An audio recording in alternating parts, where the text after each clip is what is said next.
पाकिस्तान और आलमी मार्केट में सोने की कीमत में मजीद कमी होगी। फी तोला सोना 700 रुपए कम हो गया। फी तोला सोने की कीमत 1,25,700 रुपए होगी। पाकिस्तान में अक्टूबर 2021 में रिकॉर्ड कीमत फी तोला सोना 1,32,000 रुपए होगी थी।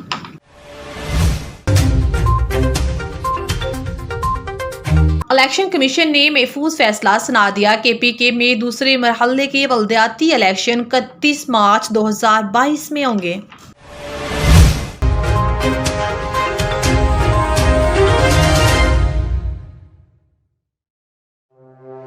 यूक्रेन के मामले पर अमेरिका और रूस में कशीदगी बरकरार। दोनों सुपर पावर एक दूसरे को धमकियां दे रहे हैं। अमेरिका सदर जो बाइडन ने खबरदार किया है कि अगर रूस ने जाहिरियत की तो फौरी और फैसला कुन जवाब देंगे।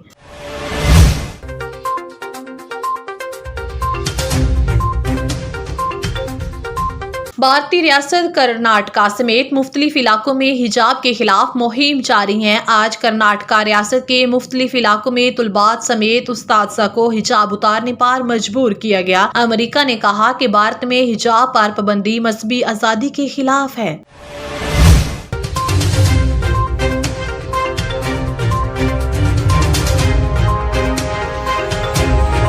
NCO ने 10% से कम कोरोना वाले शहरों में पाबंदियां नरम कर दी। ताहम कराची, हैदराबाद, गिलगित, मुजफ्फराबाद, मर्दान में पाबंदियां नरम रहेंगी।